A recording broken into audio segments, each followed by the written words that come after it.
Assalamualaikum warahmatullahi wabarakatuh. Apa kabar teman-teman semuanya, Sobat GERD, Anxiety, dan Psikosomatik dimanapun kalian berada. Berjumpa lagi dengan saya, Kang Ujub, dan tentunya kita masih seputaran pembahasan kita asam lambung, GERD, Anxiety, dan Psikosomatik. Teman-teman semuanya, seperti biasa saya doakan kalian yang masih banyak sensasi semoga segera membaik dan insya Allah kalian bisa beraktivitas lagi dengan aman dan lancar. Dan seperti biasa lagi teman-teman yang ingin bertanya ya seputaran asam lambung, gangguan psikosomatiknya, anxiety disordernya, kalian bisa lihat kembali video-video saya sebelumnya teman-teman. Di sana juga sudah ada saya ceritakan awal mula saya terkena gangguan asam lambung, GERD, anxiety, dan psikosomatik, bagaimana saya menangani atau mengatasi sensasi-sensasi yang hadir ya teman-teman ya. Sudah ada ya, banyak saya jelaskan di video-video saya sebelumnya, kalian bisa lihat kembali sesuaikan dengan kebutuhan kalian. Nah, pada kesempatan ini teman-teman seperti biasa saya akan menjawab lagi pertanyaan-pertanyaan yang kalian tanyakan di kolom komentar ya teman-teman ya. Karena jujur saja untuk buat video seperti ini teman-teman kadang saya suka bingung teman-teman ya, karena sudah sering saya bahas juga ya, dan seperti terkesan mengulang-ulang teman-teman, tapi memang ya setiap sensasi yang kalian rasakan teman-teman ya, setiap sensasi fisik maupun psikis yang kalian rasakan teman-teman, solusinya sama saja ya. Mau kalian lihat di mentor-mentor yang lain mungkin ada sedikit perbedaan teman-teman berdasarkan metode yang diterapkan ya, atau yang diajarkan oleh disarankan oleh mentor-mentor yang lain teman-teman, tapi intinya teman-teman semuanya adalah agar bagaimana kita bisa sehat kembali, bisa beraktivitas kembali dengan aman dan lancar ya teman-teman ya. Dan itu yang paling penting biar kita dapatkan kebahagiaan kembali teman-teman. Selebihnya kalian juga teman-teman bisa melihat atau mendengarkan dari mungkin pakar-pakar psikolog ya mungkin ahli hipnoterapi. Saya juga dulu teman-teman mengikuti beberapa pakar psikolog teman-teman ya, yang mereka itu sangat untuk kita yang lagi banyak stresnya ya, mungkin dengan pekerjaan kita, dengan masalah rumah tangga ya, dengan kondisi-kondisi lingkungan yang kurang baik untuk kita teman-teman, sangat disarankan untuk bisa mendengarkan hipnoterapi seperti itu teman-teman ya. Dan dulu saya sangat terbantu dengan itu. Saya juga sering menonton video-videonya, ada guru kita Pak Jimmy ya, Pak Jimmy K. Santosa itu saya sering nonton, ada Mas Asep Burder juga saya sering nonton ya video-video mereka untuk masalah hipnoterapinya ya teman-teman ya. Dan insya Allah alhamdulillah ya itu sangat membantu di saya teman-teman, dan kalian juga bisa coba kunjungi channel mereka untuk kalian bisa dapatkan hipnoterapi gratis teman-teman ya. Dimana lagi ya kita bisa dapatkan yang free teman-teman, yang gratis ya, hanya lewat beliau-beliau itu ya. Alhamdulillah kita bisa mendapatkan ketenangan kembali. Nah, untuk masalah pertanyaan-pertanyaan ini teman-teman, ini yang tentunya akan saya jawab lagi sesuai dengan apa yang saya tahu teman-teman ya, sesuai yang saya alami. Jadi saya bukan seorang guru ya, bukan juga sebagai ahli atau pakar teman-teman, tapi di sini saya hanya nge-share sebatas pengetahuan saya ya, apa yang saya lakukan ya, itu yang akan saya bagikan ke kalian ya. Dan insya Allah lewat pengalaman saya teman-teman kalian bisa mendapatkan kesembuhan juga teman-teman ya, itu yang paling penting saya harapkan teman-teman ya. Oke, langsung saja kita ke pertanyaannya. Oh iya teman-teman ya, mohon maaf ini saya suaranya pasti menggema ya, karena yang pertama nggak pakai mikrofon, yang kedua saya ini lagi di ruangan teman-teman, dan ini ruangan saya untuk bekerja teman-teman ya. Di sini memang tempat saya, ini gudangnya ekspedisi ya teman-teman yang ada di daerah saya. Dan kita langsung ke pertanyaan pertama teman-teman ya. Di sini sudah ada saya lihat beberapa pertanyaan sebenarnya, tapi saya akan coba menjawab di video-video saya yang terbaru saja ya teman-teman ya. Di sini ada pertanyaan dari Jeffrey Aisyah. Nah, Assalamualaikum Kang, dada sakit dan nyeri, jantung berdebar, gampang capek, ngos-ngosan, napas pendek. Apakah itu sensasi asam lambung? Nah, itu berarti sensasinya di seputaran dada ya, seputaran dada, karena memang di situ tempatnya jantung ya. Kita bernapas ya menggunakan paru-paru, napas pendek, ngos-ngosan itu ya, berarti keluarnya itu seputaran dada teman-teman. Dan apakah ini gangguan dari asam lambung? Teman-teman semuanya, sobat GERD Anxiety dan psikosomatis, seperti yang sudah saya jelaskan di video-video saya sebelumnya, berdasarkan pengalaman saya teman-teman, kalau kita mengalami sensasi ya di perut ataupun di dada teman-teman ya, itu bawaannya pasti buat kita cemas teman-teman, karena di tempat itu biasanya ada organ-organ yang penting ya, organ-organ yang berperan penting yang kita khawatir akan terkena daripada dampak daripada gangguan itu teman-teman ya. Nah, sebenarnya kita nggak usah khawatir, nggak usah cemas berpikir yang bahwa ini penyakit yang berat ya, bahwa ini mungkin pengaruh dari jantung atau paru-paru. Teman-teman, kita nggak usah berspekulasi ya seperti itu. Ini fix murni gangguan asam lambung, GERD, anxiety dan psikosomatik. Apabila kalian memang punya riwayat atau memang didiagnosis asam lambung GERD ya. Nah, kenapa sampai dengan anxiety-nya teman-teman, nanti kita akan bahas ya. Dan penyebab utamanya dulu yang harus kita tahu teman-teman, penyebabnya itu adalah gas teman-teman ya. Seperti saya bilang lagi di video saya sebelumnya, gas itu memang sangat membuat banyak sekali sensasi-sensasi yang kita rasakan di tubuh kita akibat dari si gas ini yang kemana-mana teman-temannya, penyebarannya itu kemana-mana. Nah, karena akibat dari gas ini kan dia teman-teman itu seperti partikel teman-teman, jadi dia bisa sampai kemana saja yang dia mau teman-teman ya. Makanya setiap anggota tubuh kita ya, tidak hanya di perut tapi di dada itu juga rasanya suka terganggu teman-teman ya. Mulai dari bernapas itu rasanya kayak nggak plong, dadanya ada nyelekit ya, rasa sakit ya, atau ada jantung juga itu iramanya jadi nggak beraturan teman-teman ya. Serasa di jantung kenapa mompanya itu kencang banget teman-teman, itu dikarenakan adanya gangguan-gangguan daripada partikel-partikel gas tadi yang merambat ke area sana teman-teman ya.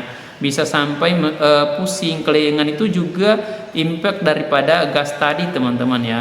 Hasil daripada merambatnya gas tadi, banyaknya gas tadi teman-teman, membuat kinerja organ yang lain itu menjadi kurang stabil, kurang optimal teman-teman, sehingganya efeknya juga sampai ke kepala ya.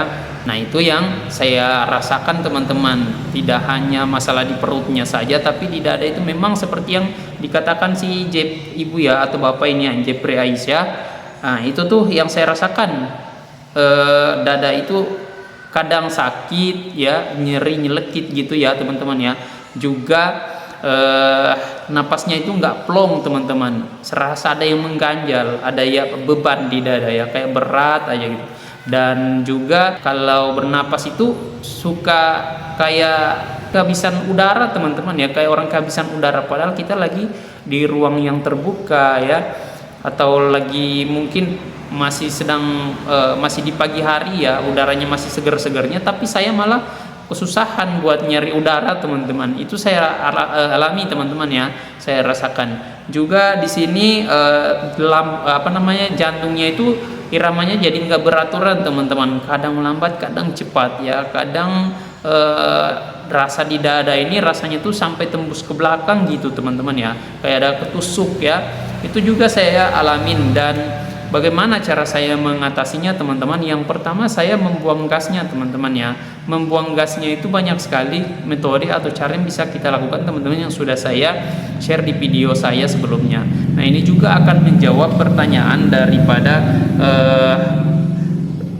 komentar di sini. Saya mendapati ya, saya lupa namanya yang mana ya, komennya yang di video yang mana, tapi dia bertanya bagaimana caranya membuang gasnya. Nah, ini juga akan sekalian menjawab ya teman-teman ya. Cara membuang gas itu teman-teman ada banyak yang bisa kita lakukan. Semisal gasnya itu ada di area perut, kita fokusnya ke perut teman-teman ya. Misalnya kita rasakan yang ketidaknyamanannya itu lebih ke perut misalnya ya. Di area perut itu kita bisa akalin teman-teman, kita bisa kasih minyak yang hangat-hangat. Kalau saya sering pakai yang hot cream ya, hot in cream. Itu bisa untuk perut yang kembung teman-teman ya.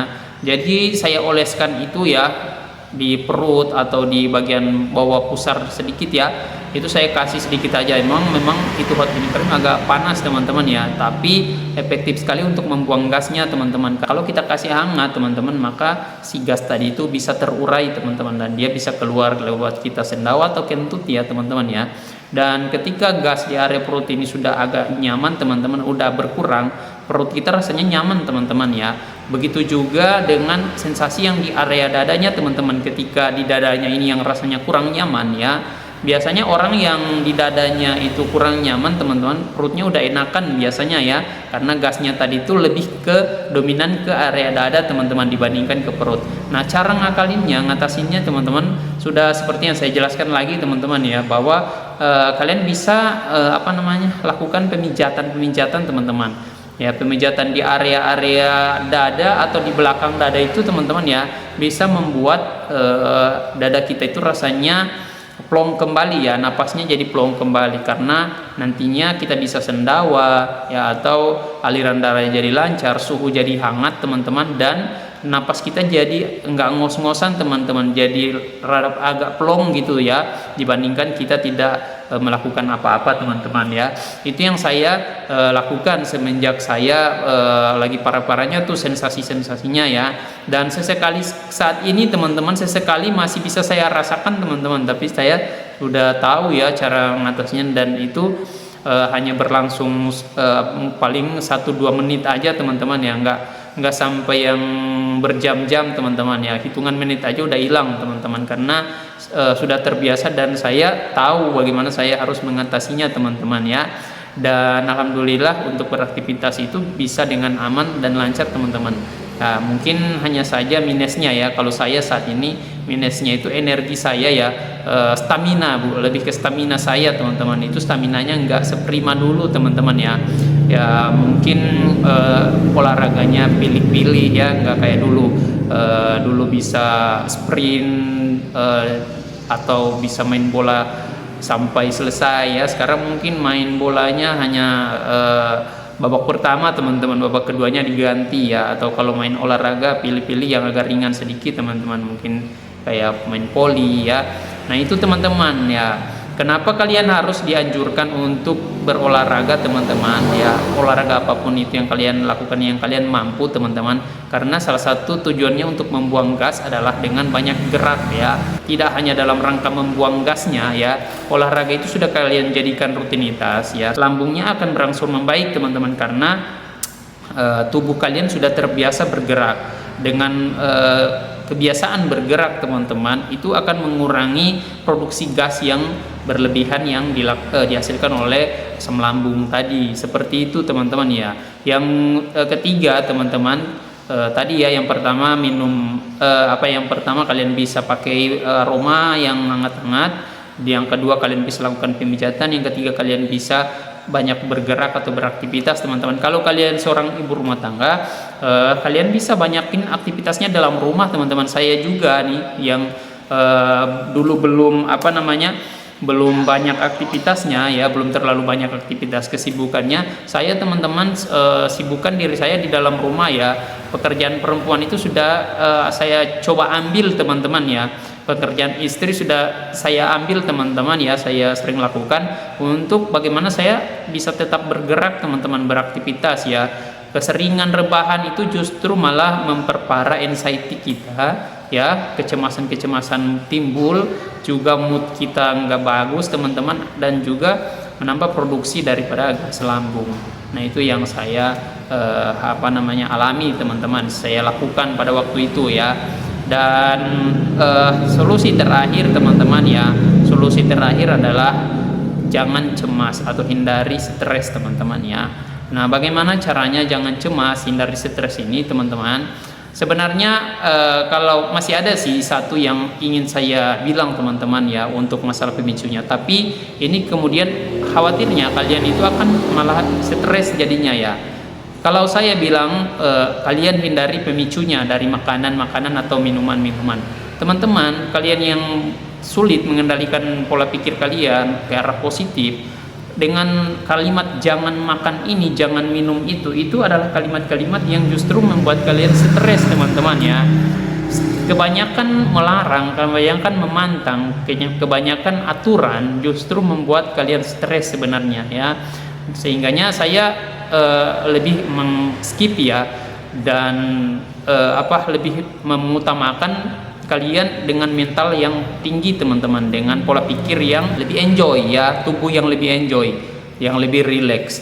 Karena semakin kalian dibilang jangan, semakin tertekan teman-teman. Ketika semakin tertekan, justru semakin banyak sensasi. Nah, sensasinya itu teman-teman yang kita akan coba hilangkan malah bertambah-tambah teman-teman, malah menjadi-jadi. Dan kita semakin bingung PR-nya ini di mana sebenarnya. Saya sudah pakai hot in cream, sudah pakai aromaterapi, sudah pakai sudah dipijat, tapi produksi gasnya masih ada-ada aja teman-teman. Nah, itu yang kadang juga kita itu suka bingung ya. Saya harus ngapain lagi, harus ngapain lagi, padahal ada kondisi batin yang tertekan lewat kalimat jangan, ya. Kalimat-kalimat jangan itu membuat keinginan tubuh, kebahagiaan tubuh diri kita itu semakin dibatasi teman-teman. Dan akhirnya itu yang menjadi sebenarnya pemicu utama juga ya, gasnya itu tidak berhenti-berhenti ya, malah semakin menjadi-jadi. Nah, itu yang ingin saya sampaikan melalui pertanyaan dari Ibu Jepri Aisyah tadi ya, mengenai sensasi yang ditanyakan tadi.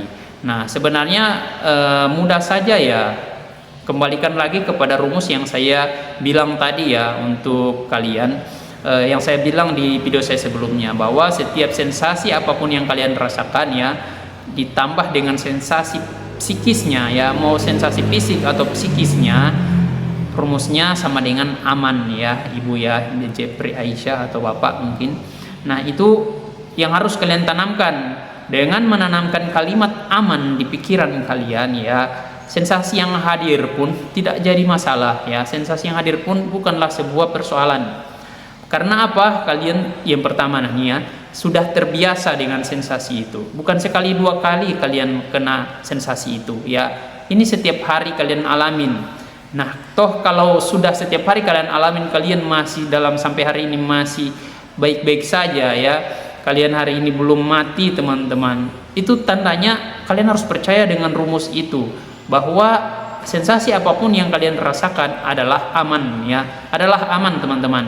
Sampai si sensasi ini bosan dengan sendirinya. Loh, kok orang ini nggak ngerespon ya, orang ini kok nggak stres ya, saya setiap hari hadir mengganggu orang ini. Dia ibarat kayak setan teman-teman ya, menggoda orang itu tapi imannya tidak goyah ya. Oke, jadi pada kesempatan ini barangkali itu saja yang mungkin yang bisa saya share ya. Nanti saya soalnya lagi nunggu paket datang teman-teman ya, ini kayaknya sudah ada di depan kendaraan yang bawa paketnya dari kota untuk saya sortir. Nanti dibawa oleh kurir-kurir ya teman-teman ya, dan semoga video saya ini bisa membantu untuk Ibu Jepri Aisyah dan teman-teman yang punya sensasi yang sama, semoga terwakilkan ya. Dan kita bertemu lagi di video saya sebelumnya. Mohon maaf atas kekurangannya ya. Assalamualaikum warahmatullahi wabarakatuh.